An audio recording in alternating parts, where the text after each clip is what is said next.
Bonjour, je suis Frédéric Bastien, candidat à la chefferie du Parti québécois. Depuis quelques décennies, le Québec vit un déclin dramatique du français. En 1996, il y avait chez nous 82 % des Québécois qui étaient de langue maternelle française. En 2011, ce pourcentage avait chuté à 79 %. Aujourd'hui, à l'heure où on se parle, il y a environ 75 % des Québécois qui sont de langue maternelle française. Dans quelques années, on va être à 70 %, suivant les prédictions de Statistique Canada, et en 2100, on va tourner autour de 50 % de Québécois de langue maternelle française. Le Québec est sur la voie de la louisianisation si nous ne faisons rien. La principale raison de cette situation, de ce déclin, c'est l'immigration. Il y a beaucoup de choses qui se disent sur l'immigration. Il y a des pour l'immigration, il y a des contre l'immigration, il y a des avantages, il y a des inconvénients. Et il y a surtout beaucoup de mythes qui sont véhiculés sur l'immigration. Je voudrais commencer par parler de certains de ces mythes qui sont régulièrement avancés pour justifier un haut niveau d'immigration au Québec. Premièrement, on nous dit qu'il y a une pénurie de main-d'œuvre. C'est un argument qui est souvent apporté par les patrons, par le Conseil du patronat.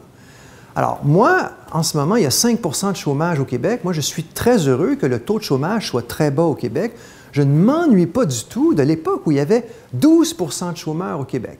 Alors, il y a 5 % de chômeurs et les employeurs sont obligés de rivaliser d'imagination pour trouver des employés. Ce sont les règles du jeu. Je n'ai aucun problème avec le fait que le marché du travail, en ce moment, favorise les travailleurs.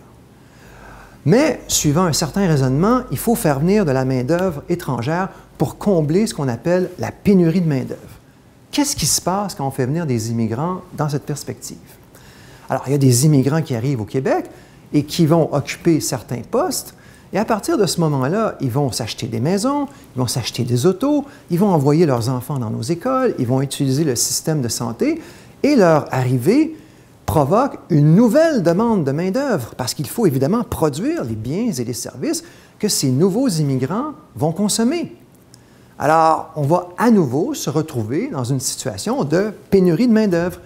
Et qu'est-ce qu'on doit faire par conséquent? Bien, on doit faire venir de nouveaux immigrants pour combler la pénurie de main-d'œuvre qui a été créée par la vague d'immigration précédente.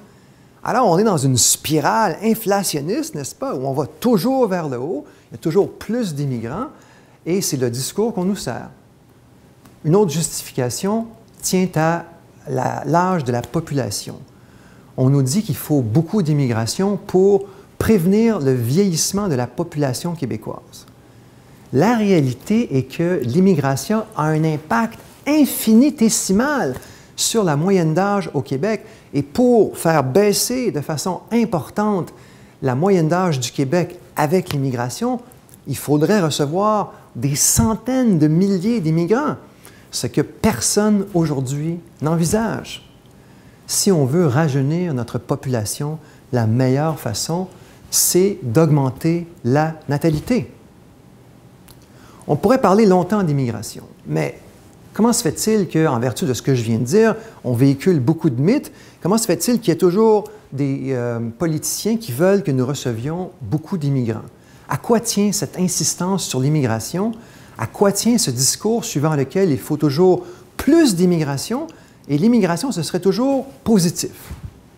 Ça tient à deux choses. Premièrement, le lobby du Conseil du patronat. Les patrons, certains patrons, ont intérêt à payer leurs ouvriers moins cher. Ils ne veulent pas faire face aux conditions actuelles du marché de l'emploi au Québec. Alors, s'ils font venir de la main-d'œuvre extérieure, ils vont être en mesure de les payer moins cher. Donc, évidemment, il y a un certain nombre de personnes au Québec qui ont intérêt à avoir de la main-d'œuvre étrangère, qui ont intérêt à ce que nous recevions beaucoup d'immigrants. La deuxième raison tient à une raison idéologique, et cette idéologie s'appelle le multiculturalisme canadien. Suivant le multiculturalisme canadien, le Québec ne constitue pas un des peuples fondateurs du Canada. Le Québec est une grosse minorité ethnique parmi d'autres. Alors, évidemment, s'il y a de plus en plus d'immigrants au Québec, cette présence immigrante renforce la doctrine, l'idéologie du multiculturalisme canadien. Elle donne corps à cette idéologie, elle donne des arguments aux partisans du multiculturalisme canadien. Donc, c'est la deuxième raison pour laquelle il y a un fort discours en faveur de l'immigration. L'immigration, c'est comme n'importe quoi. Il y a des désavantages, il y a aussi des avantages. Donc, pour nous, quelle est la bonne façon de jouer nos cartes en matière d'immigration? Quel est l'objectif que nous devons viser? L'objectif, il est simple. Si on choisit bien notre immigration, on peut s'en servir pour renforcer le fait français au Québec. Je vais prendre un exemple, l'exemple d'une ancienne vague d'immigration, les Irlandais qui sont arrivés au Québec au 19e siècle. Eh bien, ces Irlandais sont arrivés chez nous, ils se sont intégrés à la communauté canadienne-française, plusieurs d'entre eux, des dizaines de milliers d'entre eux. Au fil des générations, ils se sont assimilés à notre culture. Et j'emploie le mot « assimiler » dans son sens le plus noble, c'est-à-dire qu'ils ont fait du Québec leur terre, qu'ils ont pris racine au Québec, ils ont adopté notre langue. Et au fil des générations, ils sont devenus 100% québécois. Et ça nous a donné des anciens premiers ministres comme Daniel Johnson, qui était d'origine irlandaise, la Bolduc, une icône de notre culture d'origine irlandaise. Aujourd'hui, il y a des centaines de milliers de Québécois qui sont d'origine irlandaise, qui sont très fiers de leurs origines, mais qui sont devenus complètement québécois. Si nous jouons bien nos cartes, ça doit être la direction dans laquelle nous devons avancer. Comment le faire? Il faut viser des immigrants d'abord qui parlent déjà français. Quand les immigrants parlent déjà français, il y a déjà un pas très rapide qui peut se faire vers l'intégration. Il faut aussi viser des immigrants qui ont un bon niveau d'éducation, qui sont allés dans des institutions scolaires reconnues. Pourquoi?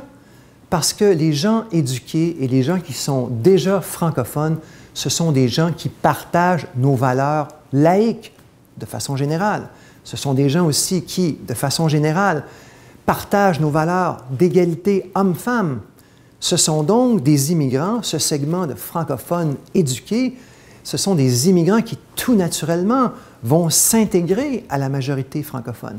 Ce sont des gens qui vont très bien fonctionner chez nous.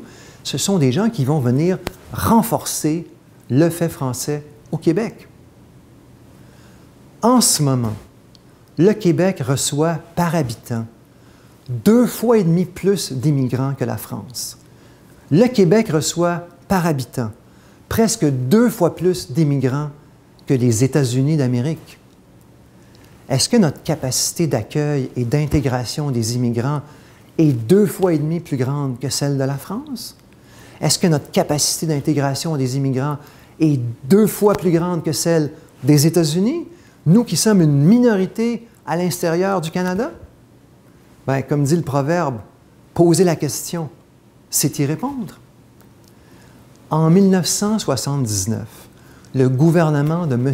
Lévesque a fait une bataille pour que nous puissions gagner des pouvoirs en immigration, pour que nous ayons le pouvoir de contrôler la sélection de notre immigration, du moins en partie.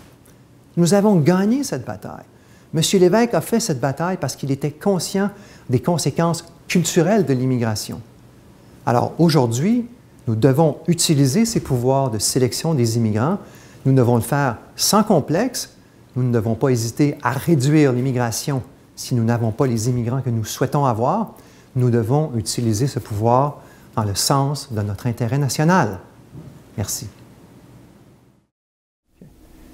Si vous aimez mes idées, je vous invite à faire un don pour ma campagne à la chefferie du Parti québécois. Vous allez pour ce faire sur le site du directeur général des élections.